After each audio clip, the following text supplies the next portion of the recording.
Sometimes someone else's story is a mirror of our own pain. It's a story about betrayal, injustice, and the power to rise up. If you've ever felt that you've been underestimated, watch it to the end. And if this story touches you, subscribe and write in the comments what you would do in the heroine's place. The letter that promised more.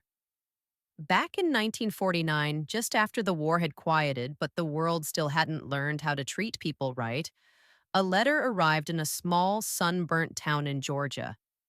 It was addressed to Miss Evelyn Grace Walker. The envelope was ivory, the handwriting delicate, almost too delicate to imagine it came from a man. But it did. A man named Thomas Albridge, a white man from Kansas. Evelyn had never been outside Georgia.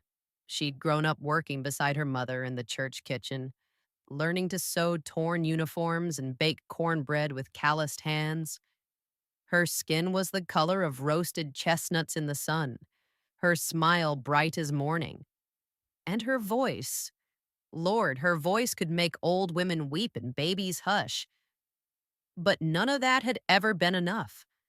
Not in a town where the coloreds had their own entrance, their own church pew, their own water fountain, their own ceiling. She had dreams, though, not big ones, not the kind that would start revolutions, just enough to want something hers, a home, a husband who didn't flinch when she reached for his hand in public, maybe a child or two, and a garden out back where nothing dared die in the clay. The letter came from a newspaper ad she'd answered quietly, late at night, while others were sleeping. Lonely man seeks wife, it had said. Good land, strong hands, open heart. It hadn't mentioned race. Evelyn hadn't lied in her response. She'd included a photograph, one where the sunlight kissed her cheek and made her look like a woman who belonged to no one but herself. She poured her truth into that letter, wrote about how her father had been run off his land in 1928 and how her mother never stopped believing that people could still be kind. She never expected a reply. But Thomas wrote back, and then again and again. His letters were full of softness, descriptions of open fields, simple breakfasts, and a porch swing that creaked in rhythm with the wind. He told her she sounded like the kind of woman who could quiet a storm. She never mentioned her skin again, and he never asked. And so Evelyn sold everything: the sewing machine, her mother's hand mirror, even her Sunday shoes. She packed 2 dresses, her Bible, and a copy of Billie Holiday's Lady Sings the Blues into a worn suitcase. Her mother kissed her on the cheek at the train station and whispered, "Don't let them shame you, baby. You walk like you belong, 'cause you do." The train ride from Georgia to Kansas took 2 days and most of her courage. She sat straight the whole way, hands folded in her lap, the stares of passengers like cold rain on her back. In St. Louis, someone muttered a slur as she passed. She kept walking. By the time she stepped off the train in Abilene, Kansas, her knuckles were white from gripping the hope she'd carried so long. She wore her best dress, blue, cinched at the waist, and dabbed rose water behind her ears. Her hair was pressed and pinned just right. She stood on the platform, heart beating wild, suitcase by her feet, eyes scanning the faces of the white townsfolk who barely spared her a glance. Then she saw him, Thomas Albridge, tall, neat, hat in his hand, jaw tense. He looked just like the photos. For a moment, Evelyn's breath caught. Maybe this was it. Maybe he didn't care about the world's ugliness. Maybe he was different. But as she took a step forward, smile ready to bloom, his face changed. He didn't smile back, didn't move. He just looked at her, and then he turned, walked away, fast. "Mr. Albridge?" she called, voice sharp, trembling. He didn't turn around. Others stared now. One old woman shook her head. A boy pointed. Humiliation wrapped itself around Evelyn like barbed wire. Her chest ached. Her feet refused to move. This wasn't a misunderstanding. This wasn't confusion. He had seen her. He had known. And he'd walked away. A station worker finally approached. You waiting for someone, miss? She didn't answer. Her hands gripped the suitcase handle until the skin split. The sun beat down, unkind and endless. She sat on the bench outside the depot, watching the trains come and go, wondering where she could go next when nowhere had ever wanted her. And as night fell on Kansas, with no place to sleep, no money left, and the bitter taste of rejection thick on her tongue, Evelyn did not cry. She stood. She walked. And somewhere inside her, a seed began to crack. This wasn't the end of her story. This was the beginning. The town that wanted her gone. The town of Abilene slept beneath a layer of dust and silent judgment. The wooden storefronts were faded but proud, the church spire tall like a finger wagging at the sky. Evelyn walked past it all with her head held high and her suitcase dragging a line through the dirt like a scar. She found the only place in town that would even look at her twice. A black-owned barber shop tucked behind the post office, small and quiet.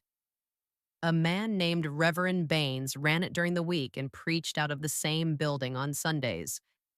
When Evelyn pushed open the door, the bell above it rang like salvation. You lost, miss? He asked gently, setting down his clippers. No, sir, she said, voice steady despite everything screaming inside her. I just arrived. He saw it in her eyes before she could say more. The hurt. The fire. Sit a spell, he offered. We'll find you somewhere to lay your head.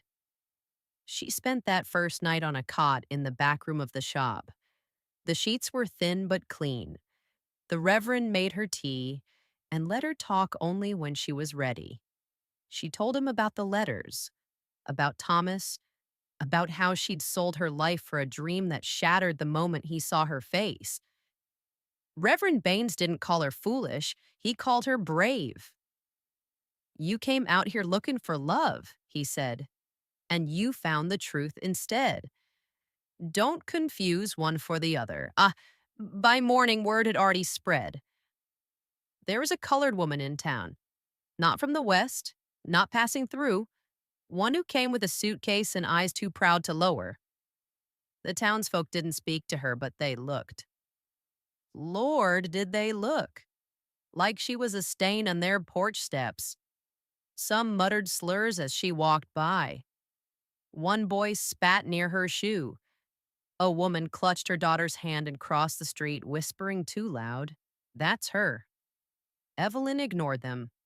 She got work at the Reverend's side, sweeping the floors, cooking stew for the elders, reading letters for folks who couldn't. She made herself useful.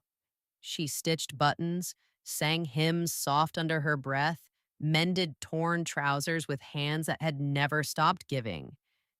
And still, every time she left that barber shop, the world got colder. Thomas never came back to town, but the silence he left behind echoed louder than a bullet. One afternoon, she walked to the general store.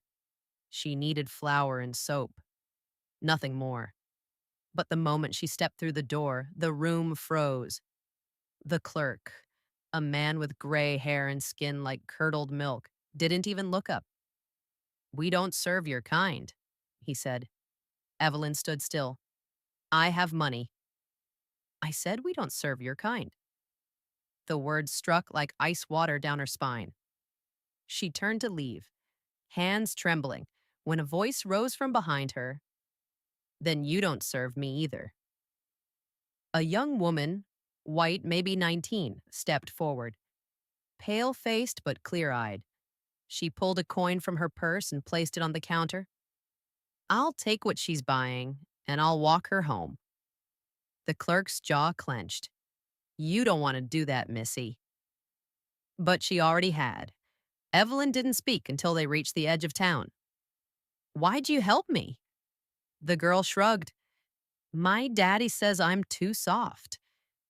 Maybe I am. But my mama always said soft things still grow through stone. Her name was Lila. Her hair smelled like lavender, and she became the first friend Evelyn made in Kansas. That night, Evelyn cried for the first time. Not from pain, but from the shock of kindness. One act, one girl, one hand reaching through the dark. But kindness was never safe for a black woman in a white town. Not back then. 3 days later, Evelyn returned to the shop to find its windows smashed. Glass glittered like stars across the ground. On the wall, someone had painted in the thick red letters, "Whites only, go home." She stared at it, read it twice, and then she walked inside. She swept the glass, she scrubbed the wall, she opened the shop again, and she didn't go home because Kansas was home now, whether they liked it or not. The invitation that changed everything. For weeks, Alina stayed silent. She didn't answer his calls. She didn't respond to his mother's awkward texts trying to check in.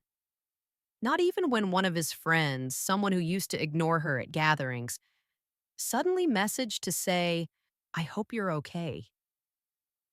She had vanished from the bubble of people who had dismissed her, degraded her, and discarded her. But she hadn't disappeared from the world. Alina had moved across the city into a small, bright apartment near the university district.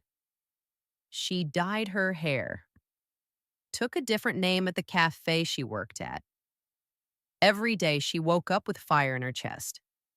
Because when someone teaches you that you're not enough because of the skin you were born into, you stop trying to fit in. You learn to stand out. She threw herself into work, not just her day job, but her art, her writing, her mind. Alina started posting online essays, poems, stories, truths she was once afraid to speak. Posts titled, "They Loved Me Until They Saw My Roots," and "You Can't Scrub Melanin from a Memory." Her words began to catch fire. Other women reached out, Black women, Asian women, Latinas, Indigenous women, each one whispering some version of, "This happened to me too." And then, nearly 6 months after that dinner, it came. A wedding invitation, cream colored, embossed with gold, mailed to her old address, but her roommate from before forwarded it with a sticky note. Is this a joke? It wasn't. There it was, Michael and Lily, in delicate cursive. A lakeside wedding, summer ceremony, formal attire requested. Alina stared at it for a long time. Her first instinct was to tear it in half, to scream, to laugh, to throw it in the fire and let the past burn with it. But then, a smile tugged at the corner of her mouth. She wouldn't throw it away. She would accept. Scene transition. 6 weeks later. The wedding day arrived hot and loud. Laughter spilled over white tents. The guests were radiant in pastels and linen suits. The lake shimmered behind the altar like a promise. Michael stood near the front, nervous energy twitching in his jaw. Lily was somewhere inside, being fussed over like the porcelain doll she believed herself to be. And then a hush. Heads turned, whispers crackled like static. Down the path walked Alina. Not the Alina they remembered. She wore a deep crimson gown that caught the sun with every step. Her hair was natural and free, tight curls like a crown. Her makeup was flawless, bold lips and sharp lines. But it was the way she moved that stole the air, not with revenge, with sovereignty. She was no one's mistake now. She was the story. Michael's face paled as he saw her. Lily's voice, somewhere behind the curtains, screeched her name in disbelief. And Alina? She simply smiled. Congratulations, she said, slipping the gift into the box by the entrance. Her name was written on the card inside, not as an apology, not as a regret, but as a reminder of what they threw away, of what they could never deserve again. What they didn't know about Alina. They thought she came for closure, to see him one last time, to walk among them and prove she was over it. But they had no idea. Alina didn't show up to reclaim anything. She showed up because in the months since she left, she had become something they could never control again. She had built something, and that something was herself. While they whispered in confusion and discomfort behind her, Alina took her seat near the back. Not in shame, but in power, because only someone truly unbothered could walk into the fire and not flinch. A woman beside her leaned over and whispered, "Is that?" Alina met her gaze with a calm smile. "Yes, I'm the one he wasn't proud enough to bring home." The woman turned red and looked away. She sat alone, but not lonely. And as the ceremony began, Alina watched not out of heartbreak, but with a stillness inside her. She watched Michael, standing beside a woman who had never been hated for her skin tone. She watched the pastor, the perfectly rehearsed vows, the delicate promises of forever. And for a moment, she pitied them both because Michael never saw her. He saw her potential in private, craved her body when no one was watching, told her she was beautiful behind closed doors. But when the light came in, he shrank. She became inconvenient, too bold, too brown, too visible. But that same visibility had become her strength. In the weeks leading to the wedding, Alina had been approached by a small media startup. One of the founders had read her essays online, especially "Don't call me exotic unless you mean extraordinary." He reached out, then introduced her to a literary agent. And now? Now her first book was in final edits. A collection of essays titled "Invisible Until It Hurt: What It Means to Be Loved in the Shadows." She didn't need Michael's love anymore. She had her voice, and it was louder than anything he could have ever whispered in the dark. As the ceremony ended and guests shuffled toward the reception area, Michael caught her eye. He hesitated, half a smile, half shame. But before he could say anything, Alina stood and turned. Her heels clicked softly on the stone path as she walked away. No goodbye, no drama. No need for the past to explain itself. Outside the tent, as music swelled and laughter echoed behind her, Alina took one last look at the lake. The reflection staring back at her wasn't someone abandoned. It was someone freed, and her story was just beginning. Her revenge was never about him. Revenge, they say, is a dish best served cold. But Alina's revenge? It was served in headlines, in bestseller lists. In truth, 2 weeks after the wedding, her essay, the one she'd nearly deleted during her lowest night in that dim Brooklyn apartment, went viral. 1.8 million reads in 72 hours. "He loved me until his friends saw my skin." That was the title. A simple sentence, but a razor to the throat of every silent complicity she'd endured. The comments exploded. Thousands of women, Black, Latina, Indian, Arab, flooded in. "This is my story, too. He said I wasn't the right kind of brown. He kissed me in private and avoided me in daylight." She had ripped open a vein, and the world bled with her. By the time Michael's wife found the piece, it had already been translated into 4 languages. She read every word, then read it again. The unnamed man in the story was described too perfectly to be a coincidence. The clean-cut smile, the fear of taking her to corporate events, the silence when his white friends made jokes that twisted like knives. It was him. Alina never named him. She didn't have to. He was a symbol now, a symbol of polished cowardice, of how some men date you only in the dark. until the spotlight threatens to tell the truth. That same month, Alina was invited to speak at a panel titled Unveiling Shame, Race, Romance, and Rejection. The room was packed. Journalists, authors, activists, everyday women, all there to listen. She stood on stage, radiant in deep burgundy and gold earrings that kissed her collarbones, and she said, "When he told me he couldn't bring me home, I thought I was the shame." But the shame was never mine to carry. They rose to their feet, a standing ovation, not for a sob story, but for a woman who turned pain into purpose. Her inbox was now full of offers: a memoir deal, a Netflix docuseries proposal, university lecture invites. But through it all, Alina stayed grounded. She didn't want fame. She wanted healing for herself and for every girl who'd ever been loved in silence and rejected in public. She started a foundation called The Visible Ones, funding scholarships for young women of color in creative fields. Within a year, 15 girls were in school fully paid, not because of pity, but because Alina had decided that no one else would be erased the way she was. Her revenge had nothing to do with watching Michael squirm. It was about building something louder, brighter, more permanent than the walls he tried to keep her behind. Her revenge was never about hurting him. It was about healing everyone like her. The final word was always hers. Приблизительно 4000–5000 знаков без пробелов.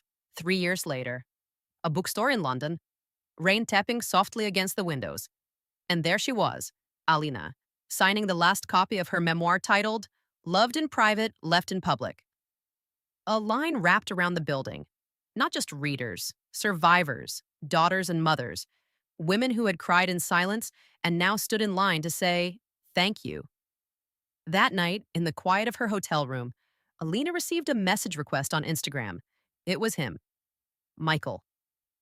She stared at the screen, heart steady, fingers still. The message read, I saw your book. I read every word. I deserved all of it, but I wanted you to know I never stopped thinking about you. I hope you're well. She didn't block him. She didn't delete it. She simply typed one sentence. You never really knew me, but now the world does. She hit send and finally closed that chapter. The world had tried to make her small. Michael's silence, his mother's disgust, his friends' smiles laced with venom. Even the literary agents who told her black pain doesn't sell. But Alina had made herself vast, not by begging for a place, but by building one. Now she taught workshops for girls who looked like her and sounded like her. She mentored them on voice, vision, and value. She told them what no one told her. You are not too much. They were simply too little. At her final book event that year, a teenage girl asked her, do you still believe in love? Alina paused, smiled, and said, I do. But now love doesn't have to prove itself by accepting me. It must deserve me. And as the applause filled the room once more, Alina stood tall. She had been erased, she had been rewritten, but now she was the author of her life, of her legacy, of her own ending.